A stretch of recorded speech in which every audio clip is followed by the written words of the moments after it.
งเลยหน้าตาแกงเห็ดเพาะสตอย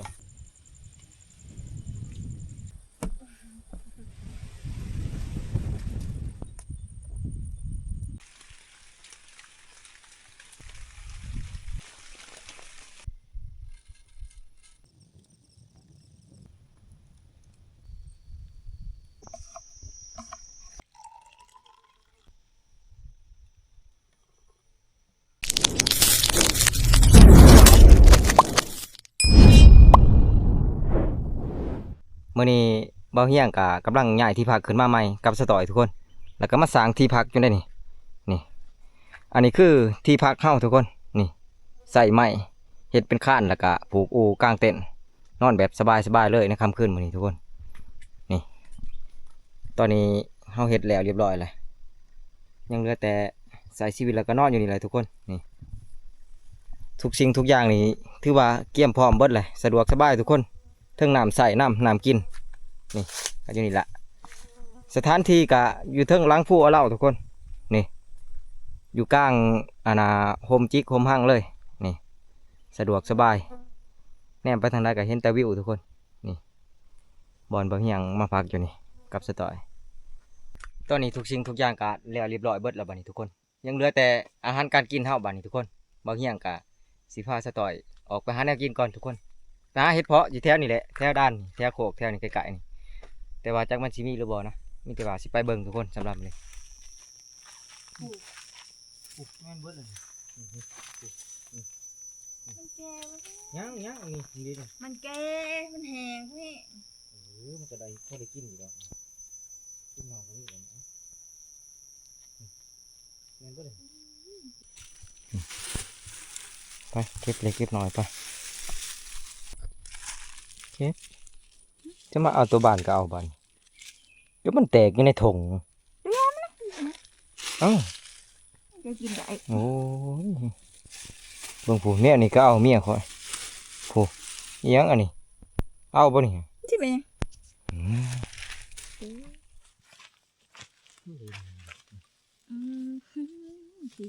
พี่มันเน่านะเอาหนามก็พอได้กิน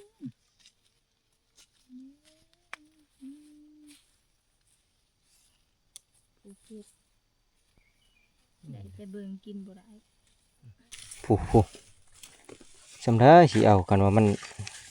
ยังอ่อนอยู่นี่ผู้แม่นเบิดเลยนี่ผู้มีแต่เฮ็ดเพาะหนังเบิดเลยนี่เฮ็ดเพาะภาพยนตร์เบิดเลยนี่ควายนะผู้มืดเฮ็ดเพาะหลายโพดนี่เจ้าบ่ต้องกินเด้องั้นสิบ่ให้เขากินเอ้าอันเด้ดอกใหญ่นี่บอดกรรม2 กรรมซ้ำนี่ก็พ่อแกงแล้วซ้ำนี่ก็นะ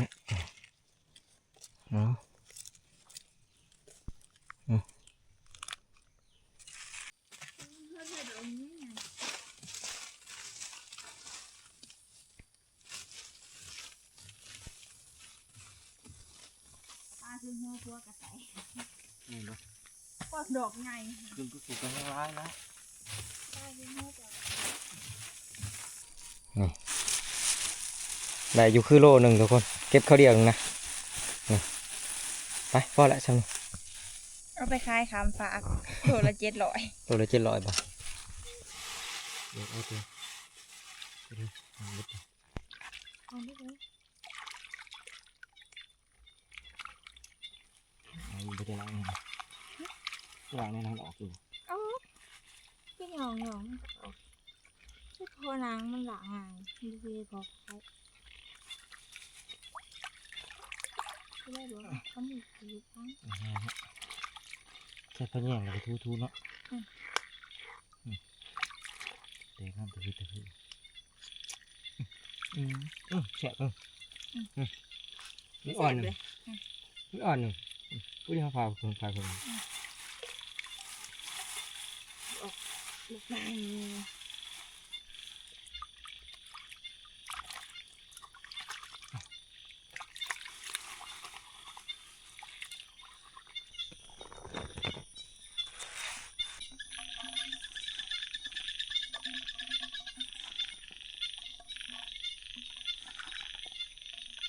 อ้าวเต็มเลยนะเต็มเลยเต็มเล เต็ ย มบ่ตอนนี้บ่เฮียงมาตัดใหม่เพิ่มอีกนะเพราะว่ายังมีอีกอย่างหนึ่งที่บ่เฮียงยังเฮ็ดยังบ่ทันแล้วทุกคนเขาก็จะไปสร้างที่พักเพิ่มอีกหน่อยหนึง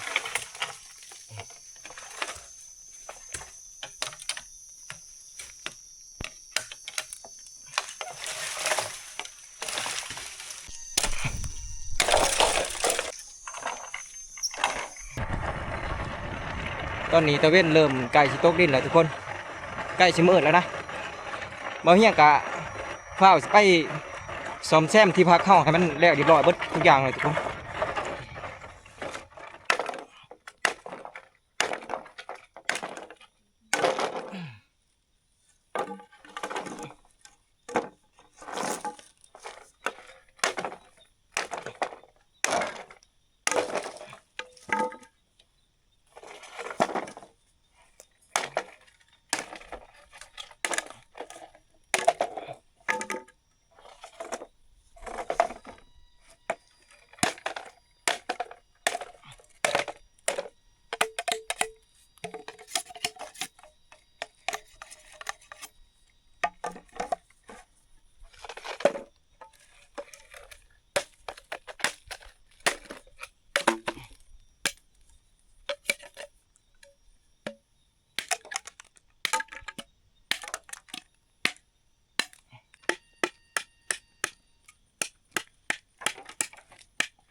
แต่มันตะพื้นตะพื้น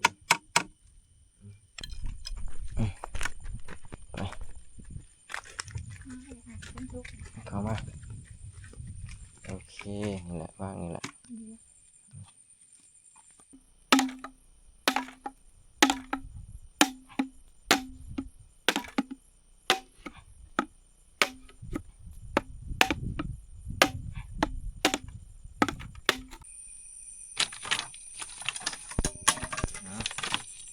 ตะพื้นตะพื้นไปน้ำ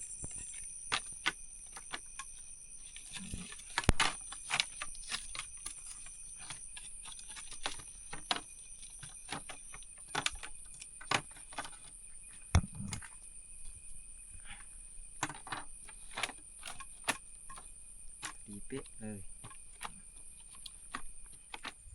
เรียบร้อยสำหรับโต๊ะกินข้าวเฮาทุกคนนี่โต๊ะกินข้าวหรือว่าบอนไว้ของหยังต่างๆแหละอยู่ในนี่แหละกะสิบ่ใหญ่ปานใดแล้วก็สิบ่อยากคักปานใดนี่อยากเอียงๆนะจักหน่อยสไตล์โมเดิร์นทุกคนเฮ็ดตามความเข้าใจทุกคนเอ้ยนี่แหละอืม ก็ถือว่าคักอยู่นี่ในเรื่องอยู่ ได้แหนมดี นี่ล่ะคือโต๊ะนั่งกินเฮา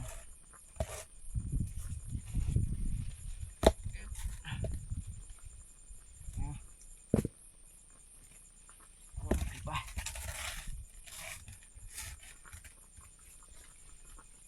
นี่นั่งดูเฮ้ย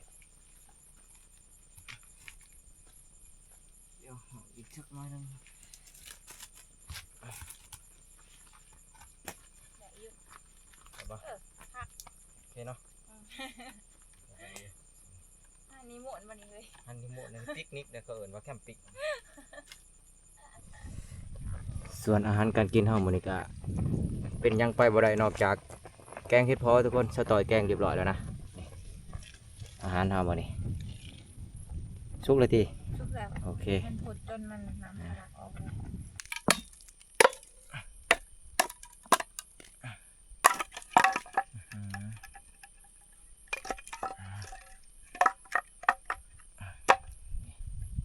อันนี้คือถ้วยเฮาเฮ็ดจากกระบังไม้ไผ่ทุกคน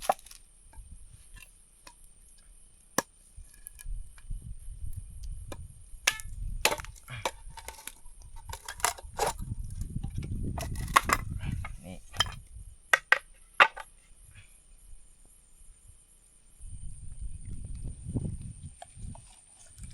โอ้ยน้ำมิดพอคือดำแท้วะดำแต่ว่าแซ่บเด้นี่ ดำแซมเนาะ อือฮึ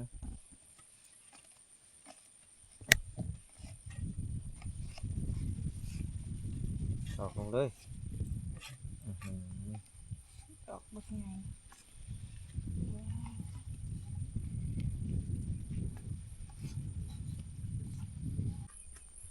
เรียบร้อยนี่หน้าตาแกงเฮ็ดพอสตอยจะไปใช้เลยทุกคนเลยเฮ็ดพอหนังตัวแก่กับตัวบ่แก่น้ำนี่มีกระเบื้อน้ำ แต่เขาแทงกระเบือบ วงเฮานี่กะบ่เอาได้เรื่องแล้วซิมึงดู สิ่งกระแสบ แซ่บบ่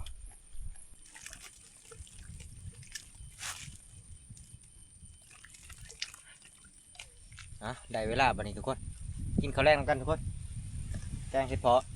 นี่โต๊ะเฮากะโอ้ได้เรื่องทุกคนนี่เหมือนได้มาแคมปิ้งใหม่เลย กับสตอยออกเดทใหม่ออกเดทอยู่ในป่าทุกคน ออกเยอะหัวเราบ่ หาไซส์บ่ได้ทุกคนบรรยากาศแบบนี้แกงเห็ดเพาะอื้อหือ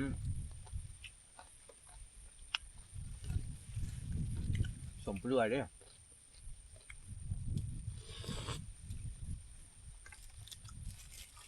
อืม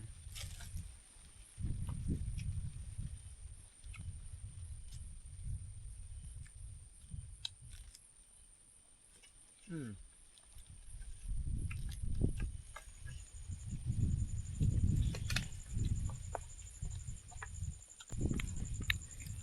ข้าวกะกินข้าวเย็นไปก่อนมื้อนี้ทุกคน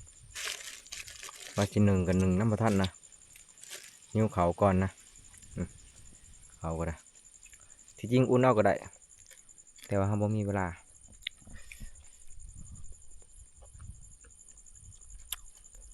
แกงเห็ดพอหนัง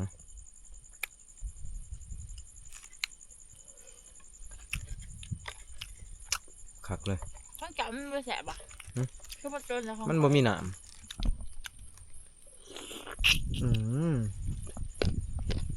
แสบบวงก็ไม้ไผ่นี่เฮ็ดประโยชน์ได้หลายอย่างทุกคนไม้ไผ่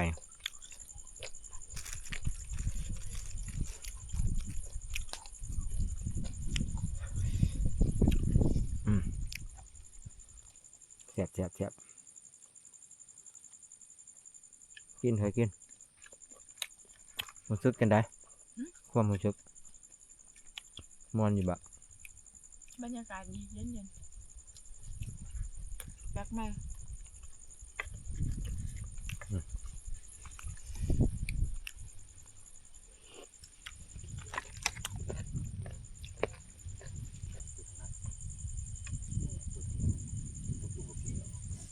บอกว่าเอาตัวมันแตกเลย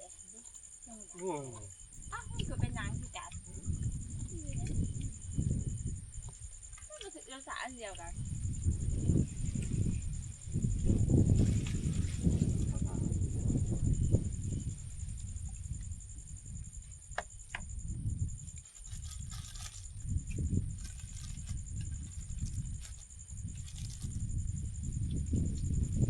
แบบแอบเพื่อนก็เลย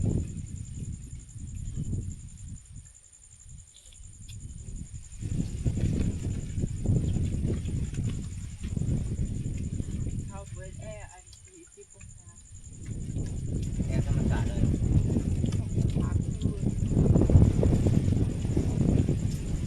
ปิดแอร์ก็สิบ้าแล้วพอจะเนาะ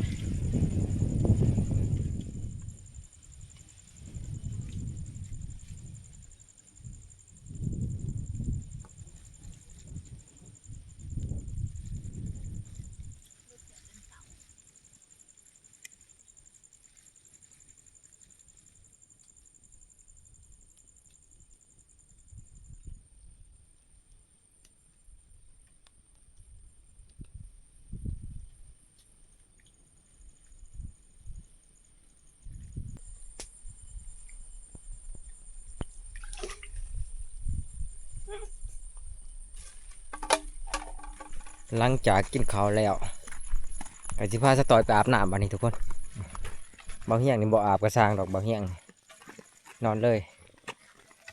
อาบน้ำนอนบัดนี้ทุกคน แต่ว่าฝนนี่มันก็นาสิมาอีกแล้วฝนนี่ก็เบิ่งคล้ายๆเป็นฝนสิตกอยู่นี่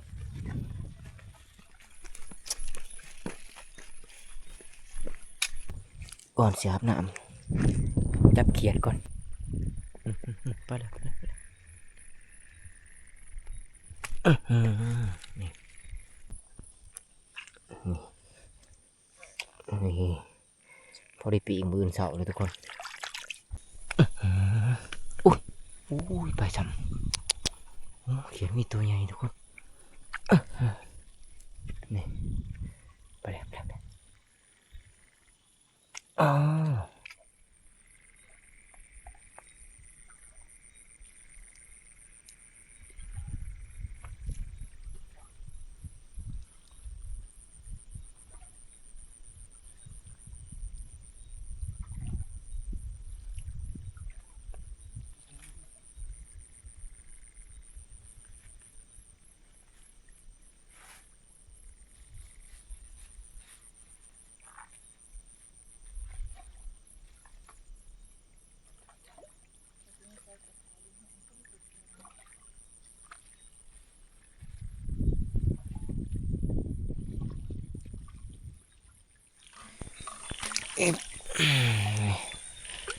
น้ำกินเอา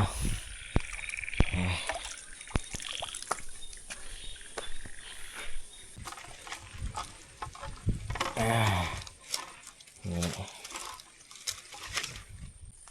อาบน้ำเรียบร้อยแล้วนอนได้บ่นี่ทุกคนนี่บ่อนอนเฮากะจากสิเป็นจะได้แล้วแต่ว่าฝนตกนี่กะสิเอาตัวนี้ปกลงใหม่นี่แต่ว่าก่อนอื่นนี่เขาต้องปาเนี่ยนี่ก่อนเพื่อความเย็นสบายทุกคนตากแอร์ธรรมชาตินอนในค่ำคืนมื้อนี้เอานี่เด้ไม้นี่มีแต่เฮาใส่อันนี้เบิดอันนี้นี่ค้ำเบิดข้างนั้นก็ค้ำใส่เพื่อความแข็งแรงอะไรทุกคนนี่เพราะว่า2 คนนี่เอามานอนเฮ้ยได้เวลานอนละ นี่เลยค่ะเนาะเรา เอ้าผมจานนี่นี่แหละบ่นอนก็ได้ขาดไปจักเนาะแต่เจ้าผู้เดียวนี่ก็ลั่นผวดเลย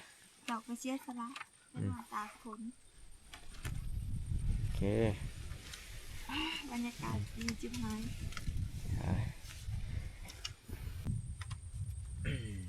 เอาก็ถือว่าได้เรื่องอยู่ได้เดี๋ยวก่อนนี่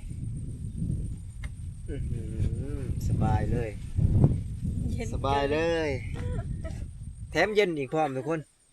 เปิดแอร์แห้ง ตากลมตากแอร์ธรรมศาสตร์นี่ ลมพัดวีวีเลยนะนอนอยู่นี่สบายนอน2คนกับเมียทุกคนนี่ขามบ่ได้บ่นี่ อืม หึ อืม ขามนี่บ่ได้เนาะ เออมันต้องคำอ่ะคนละฟัง โอ้ได้เรื่องทุกคนได้เรื่องบรรยากาศโคตรดีเลยนะนี่หาไซส์บ่ได้เลยทุกคนแบบนี้นี่ม่วนปะ อืมแต่จะเปิดแอร์แห้งโผล่ เปิดแอร์แห้งโพด ได้วิวไปอีกแบบทุกคนได้บรรยากาศไปอีกแบบนะแบบนี้เฮ้ยสบายใครก็นอนอยู่เที่ยงนอนอยู่เที่ยงถามว่าดีบ่ก็ดีอยู่แต่ว่ามันแออัดหลายเกินไปเทิงหน่องมาเทิงทีมงานเฮามันก็ยากๆในจังหน่อยก็เลยตัดสินใจพาเมียขึ้นมานอนแคมปิ้งเล่นอยู่เทิงหลังภูเอาเหล้าแล้วก็อิงตามหาอยู่หากินเล็กๆน้อยๆไปนี่แหละทุกคนบรรยากาศภายนอกรอบๆที่พักเฮาก็สิประมาณนี้เลยทุกคนโล่งๆแจ้งๆแบบนี้ลมพัดตลอดเวลาเลยทางหลังนี่ก็สิเป็นหน้าผาทางหลังแนมเห็นวิวธรรมชาติพูนลงไปหอนเที่ยงเฮาไปเลยทุกคนนี่สบายเลยเพยย่างนี่ก็ลุ้นดีอย่างคักนะนี่แต่ว่าฝนตกนี่ก็สิได้ดึงลงอีกจักหน่อยนี่หลังจากสิได้ดึงลงจังซี่อีกแต่ว่าตอนนี้ตากแอร์ไปก่อนตอนนี้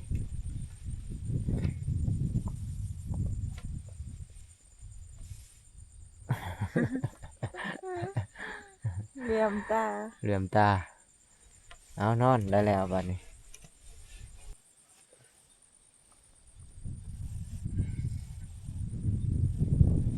โอ้ยตุ่มเต็มเอี่ยมบ่ผม มันขามเขตบ่ได้ โอ้ตายก็หนาวเนี่ยอ้ายบ่เป็นหยังดอกเขา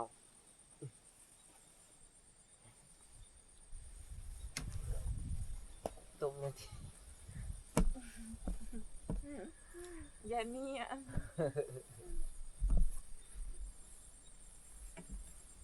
เอามา กระตุ่มได้ด้วยเนาะกระตุ่มได้ มันก็ปืนใหญ่เนาะ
ตอนนี้เขาตื่นเช้ามาพร้อมกับสายฝนลิ่นทุกคนฝนนี่ตกตั้งแต่ตี 3นะตลอดสอดแจ้งเลยทุกคน แต่ว่าใครเนี่ยมันตกบ่แห้งมันตกพอดีแบบมันลิ่นเลยนะตอนนี้บ่เฮียงกะกำลังตื่นนอนใหม่ทุกคนนี่บรรยากาศเต้นเฮานี่หลังจากที่เฮากางขึ้นมาสูงประมาณนี้แหละนี่แต่ว่าฝนตกเมื่อคืนนี่บ่เฮียงกะจอดลงหน่อยหนึงจอดลงให้มันต่ำกว่าจะหน่อยมันกะสิปกพ้นได้ดีทุกคนนี่นอนอยู่นี่เมื่อคืน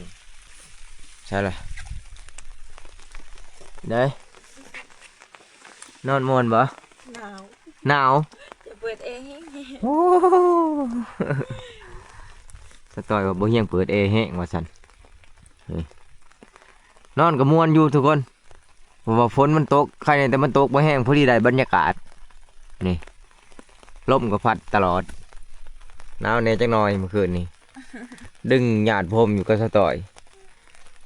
จักนอนม่วนบ่ม่วนจนอู้ขาดนี่สตอยเนาะนี่จนอู้ขาดนี่โปจักม่วนบ่ม่วนอู้ขาดจนบ่หูโต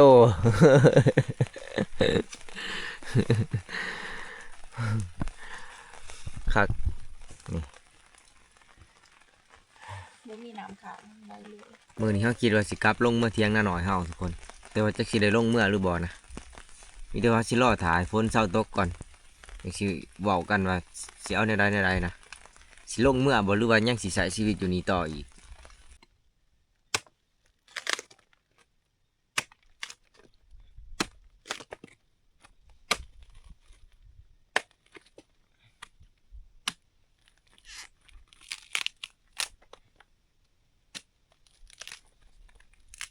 ตอนนี้ก็ฝนหยุดตกแล้วทุกคนบางเฮียงก็สิได้มาก่อกองไฟ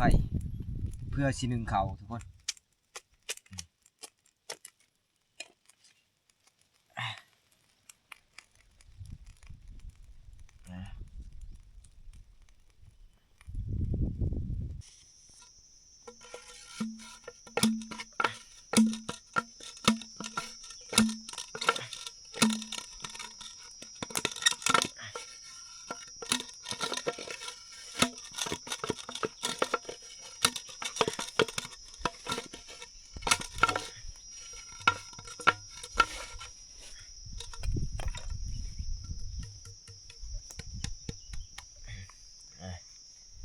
อันนี้คือ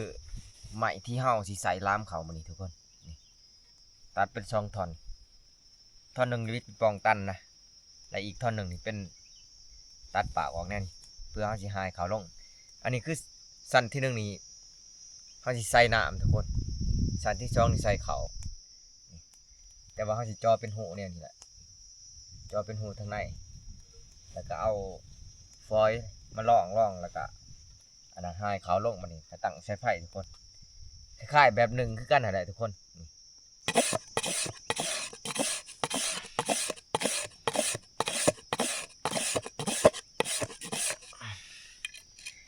โอเค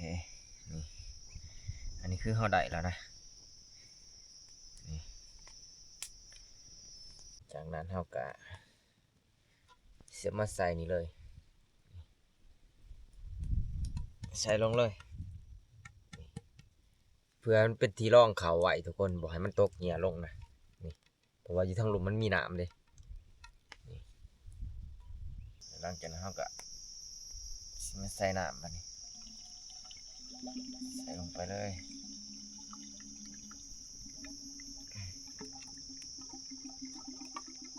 นี่น้ำนี่ไม่ต้องใช้หลายประมาณนี้พอนี่ประมาณนี้ประมาณครึ่งบัง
ตอนนี้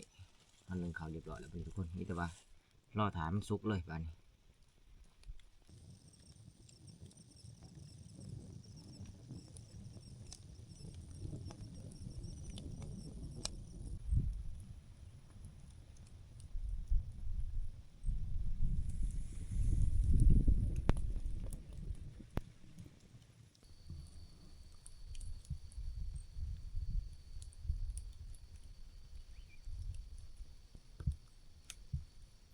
ตอนนี้ก็คิดว่าข้าวเฮานี่น่าจะสุกเลยนะ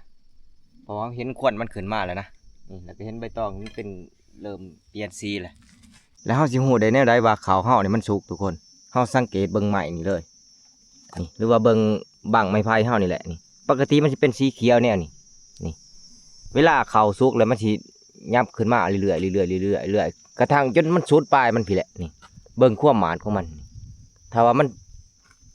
สีมันตายขึ้นมาหอดนี่แสดงว่าข้าวเฮานี่สุกแล้วทุกคนนี่เดี๋ยวสิเปิดเบิ่งนะนี่เด้ถือว่าสุกเรียบร้อย100%เลยได้อนี่ข้าวเฮานี่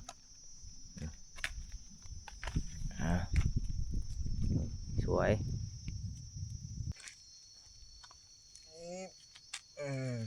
เรียบร้อย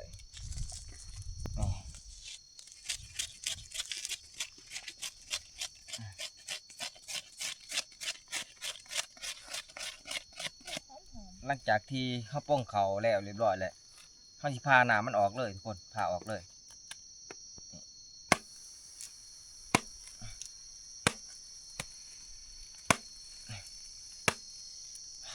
ฮอต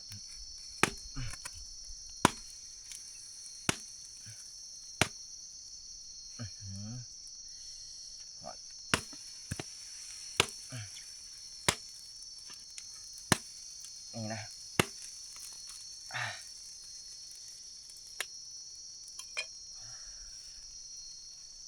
โอ้น้ำยังฟดอยู่ข้างในทุกคน เก็บเป็นน้ำกินกาแฟก็ได้ อันนี้คือน้ำที่เฮาแยกออกนี่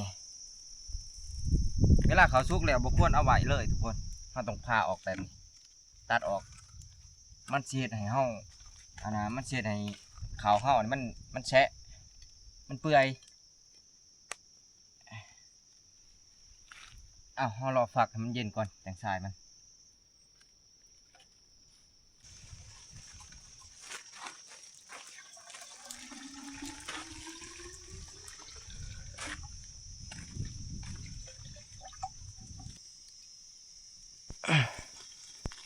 นี่อันนี้น้ำกินเฮาหรือว่าต้มน้ำกินกาแฟนี่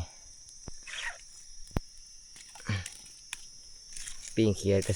ยังเหลือ4 โตวทุกคนเขียดบางอย่างจับได้บักลายมันไปเบิดมันขึ้นนี่ฝนตกนะบางอย่างเอาไว้ในกระบังแล้วมันกระบังมันหล่ม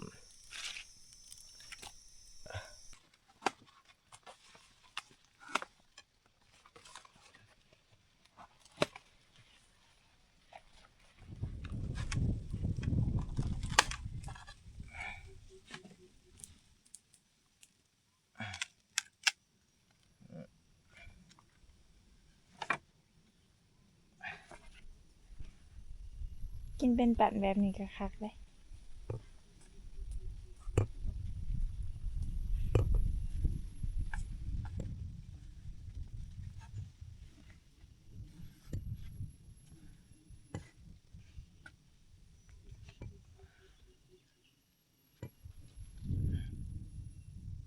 อันนี้คือฟอยล์ร่องที่เอาขูดใส่มาก่อน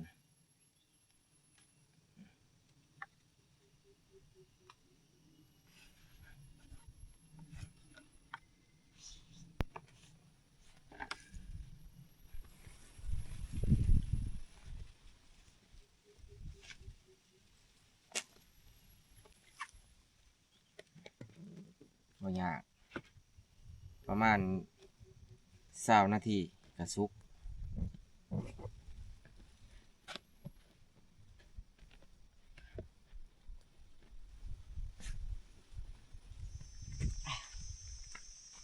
ฝนก็เริ่มตกไวแล้วทุกคนแต่ ว่ามันตกบ่แห้งแค่ไหนมันตกบ่แห้ง ทานลูกกินเด็ด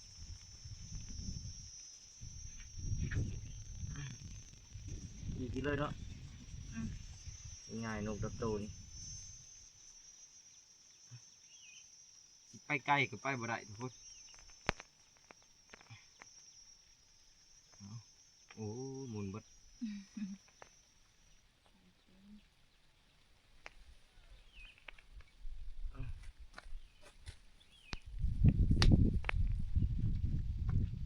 ไหนเขาเรียมาหมา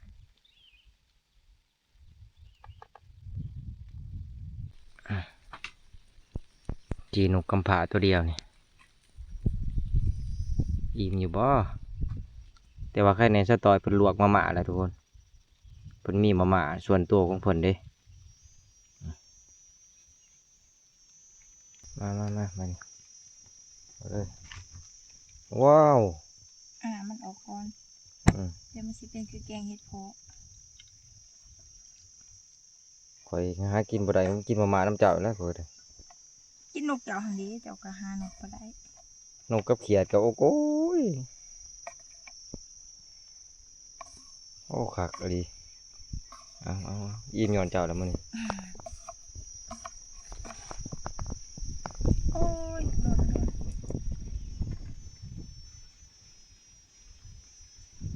ถ้วยห้าหน่อยเกินไป ว้าวเอาใส่ตัวนั้นติเปิดบ่ อืม อือหือ ไม่ได้ บอกมาม่า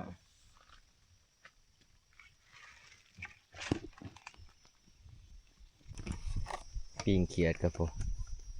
สตอยปิ้งจนไหมเขียดก็ได้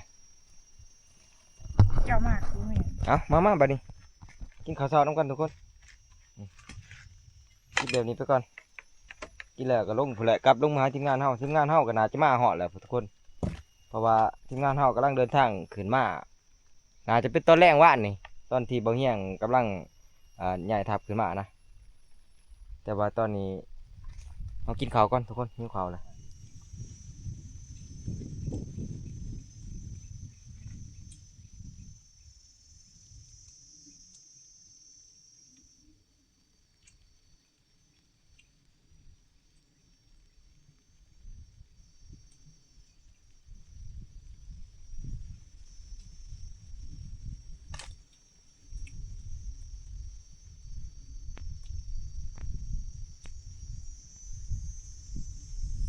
เจ้ามีน้ำคือเก่า เขาหักเจ้าเดียวเขาจะหายตอนเขาบ่มักตอน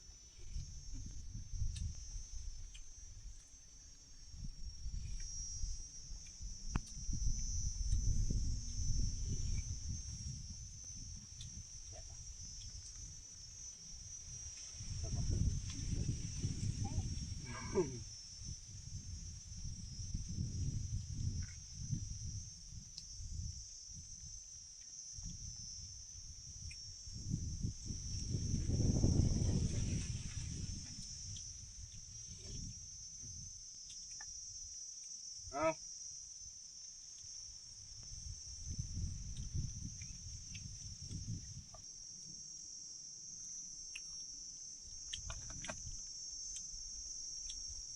มีพลังงานใด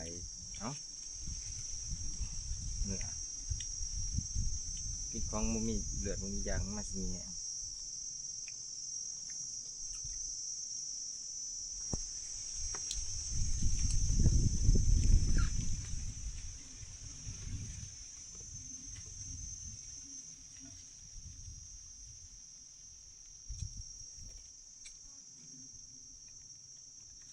มา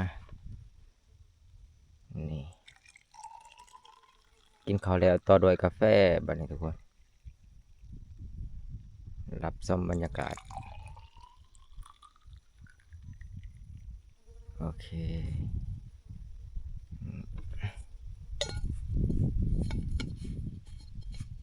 เอาเลยโอ้ทาหนังเนาะคักขนาด เขาก็บรรยากาศขนาด เอาคิดกาแฟก่อน แล้วจังเดินทางลงเมื่อเที่ยงเฮาเลยทุกคน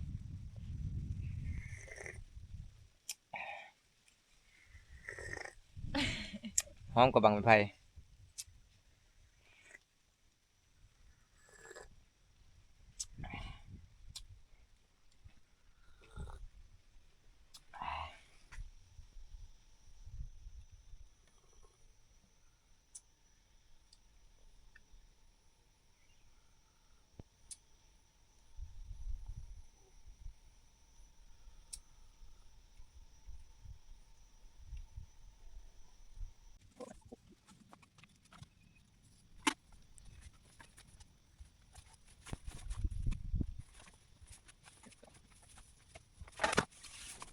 ไป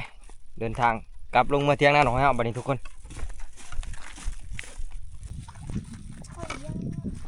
ยังบ่ปลาอยู่นะจอกกาแฟนะจอกกาแฟยังบ่ปลาอยู่นะหมักแห้งไปลงมากินอยู่เที่ยงละหน่อยครับเพื่อนแหละคือลงมาบ้านน้ำเลยที่